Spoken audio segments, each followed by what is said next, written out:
তেমন ব্যবহার ছাড়াই যে সড়কের কেটে গেছে এক যুগ, সেই সড়ক মেরামতে আবারও ব্যয় করা হচ্ছে কোটি কোটি টাকা।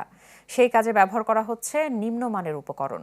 বান্দরবানের নির্জন এলাকার একটি সড়ক ঘিরে চলছে এমন অনিয়ম।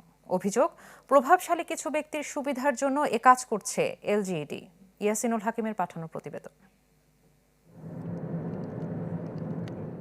আশেপাশে জনবসতি বা চলাচলের লোক না থাকলেও আছে সড়ক, যেটি কোটি টাকা খরচ করে নির্মাণ করা হয়েছিল এক যুগ আগে।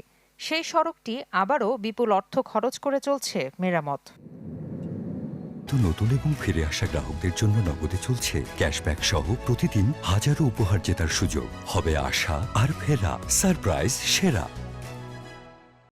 4 কিলোমিটার দীর্ঘ বান্দরবান সদরের টাইগারপাড়া আর্মি ক্যাম্প সংযোগ সড়কটি পুনর্নির্মাণ করছে এলজিইডি। অভিযোগ, নির্মাণে বালির পরিবর্তে ব্যবহার করা হচ্ছে পাহাড়ের মাটি, পুরনো ইটের খোয়া ও নিম্নমানের পাথর। এখানে বালির পরিবর্তে দেওয়া হচ্ছে মাটি এবং পুরাতন পাথর দিয়ে করা হচ্ছে। করা চাইয়ে না করা ভালো, ওটা সবচেয়ে ওইগুলা 2 নম্বর ইট দিয়ে তো ওগুলো তো আর হবে না। এখানে ইটগুলো এখানে তুলে এখানে রাখছে, এগুলো আবার এখানে ব্যবহার হবে, জিনিসটা আসলে উচিত না। এখানে যে ইটগুলো দেখা যাচ্ছে এগুলো হচ্ছে একটু নিম্নমানের আছে। এগুলো দিয়ে যদি আবার পুনরায় যদি সড়কটা করা হয় তাহলে রাস্তাটা বেশি দিন টেকসই হবে না। অভিযোগ উঠেছে, অন্য এলাকার প্রকল্প হলেও টেন্ডারে কারসাজি ও প্রভাব খাটিয়ে আলোচিত রাস্তায় কাজ করছে এলজিইডি, যেটির তেমন ব্যবহারই নেই। শুধু কিছু প্রভাবশালী ব্যক্তির সুবিধার জন্য রাস্তাটি মেরামত করা হচ্ছে। তার জায়গাটা সুবিধা করার জন্য এই রাস্তাটা করতেছে, ওই রাস্তা না করে অনেক প্রচুর টাকা দিয়ে ওরা কি করছে ওটা আমি জানি না। এলজিডি অফিসের কিছু কর্মকর্তা এবং ঠিকাদার সমন্বয়ে এখানে তারা একটি জনমানবহীন জায়গায় সেই কাজটা করতেছে।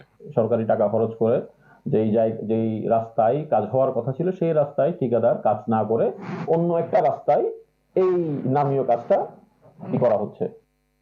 পার্বত্য চট্টগ্রাম উন্নয়ন বোর্ডের দাবি, সড়কটি তাদের হলেও না জানিয়ে কাজ করছে এলজিইডি। তবে এলজিইডির দাবি, এক সড়কের কাজ অন্য সড়কে করার সুযোগ নেই।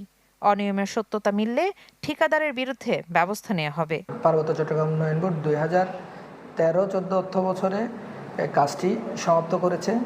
ইতিমধ্যে শুনেছি এলজিইডি কর্তৃক রাস্তাটি উন্নয়ন করা হচ্ছে, কিন্তু আমাদের পার্বত্য চট্টগ্রাম উন্নয়ন বোর্ড থেকে কোনো অনাপত্তিপত্র নেননি। 2টা সড়কে টেন্ডার হয়েছে, এক সড়কের রাস্তা আরেক সড়কে নেওয়ার কোনো সুযোগ নেই। যদি কোনো স্পেসিফিকেশন বহির্ভূত কোনো কিছু পাই, সাথে সাথে এসে আমি অ্যাকশনে যাব।